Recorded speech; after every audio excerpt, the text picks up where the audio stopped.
everyone, my name is Sue, and I am a huge fan of everything Asian. Style, food, music, movies.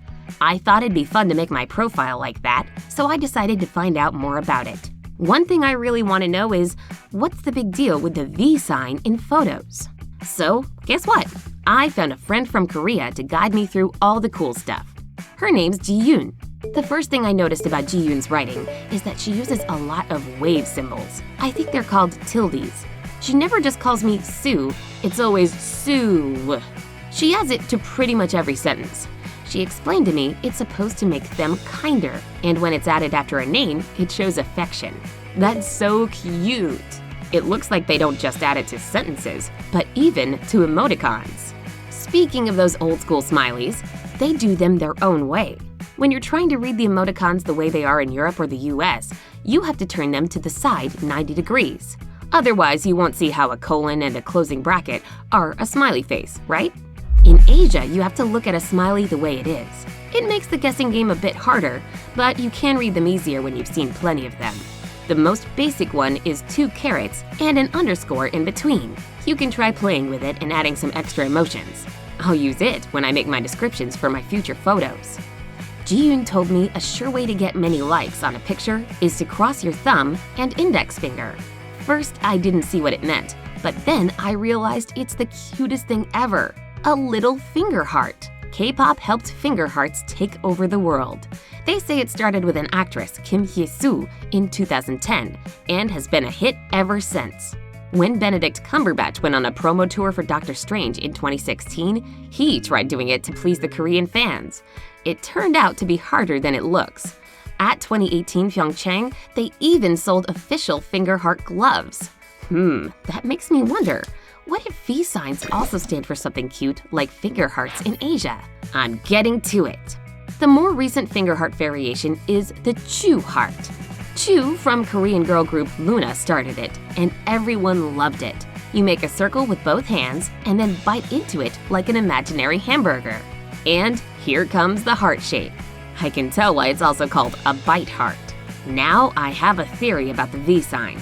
Maybe it also has to do with some celebrity that started it all.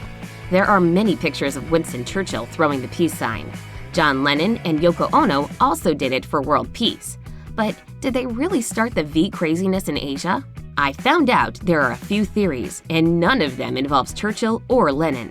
The first theory says it started in the 1960s with baseball comic Hyojin no Hoshi, Star of the Giants, and manga Sain wa V.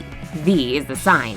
They made a TV series out of the manga, and everyone started doing the VICTORY chant. Another theory says a super popular singer in Japan from the Spiders band, Jun Inoue, started it all. He was in a Konica camera commercial in 1972 and threw the V in there. This theory is the most widespread explanation of the V sign craze in Japan. I think it does make sense. In the 1980s, cameras were becoming more and more popular. At the same time, magazines for women and girls were another hit.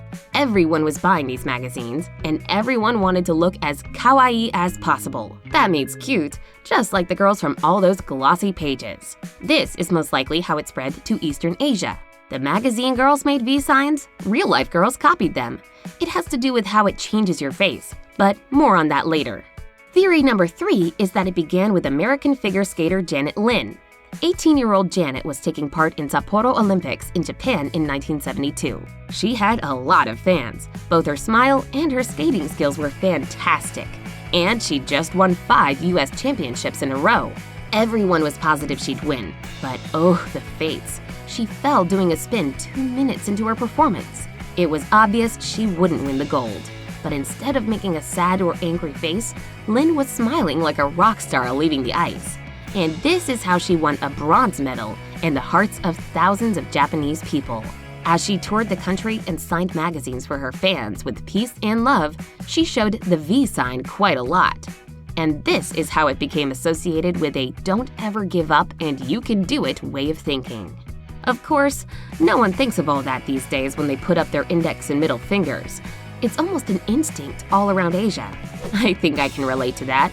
I often don't know what to do with my hands when someone's taking a picture of me. Is it just me who feels awkward this way? let me know in the comments if you also struggle, or if you know exactly what to do when the shutter goes up.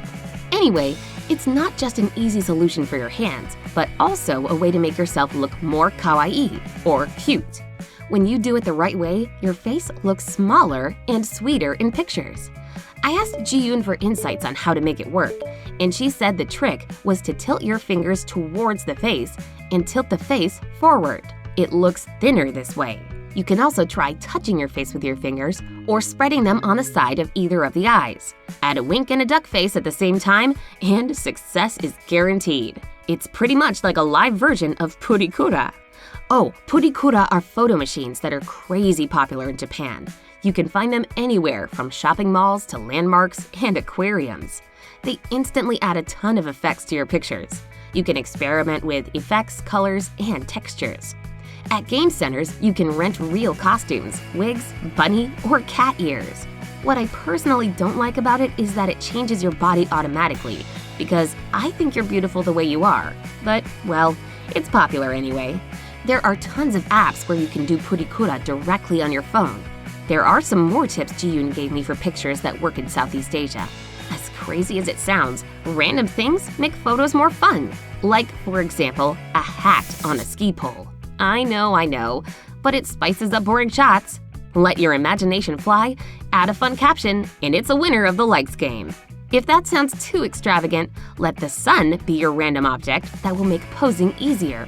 Jump in front of it during sunset. Eat it, hold it, whatever works. Sunset is always photo time in this part of the world. Or experiment with the shadows. Make an elephant, a bunny, a dove, a monkey, or whatnot. Oh, I almost forgot. There was another really important rule my friend told me about. Always make sure your toes point inward. My guess is it's supposed to make your legs look slimmer and more elegant. Kawaii, you know. Hey, if you learned something new today, then give this video a like and share it with a friend. And here are some other cool videos I think you'll enjoy. Just click to the left or right and stay on the bright side of life.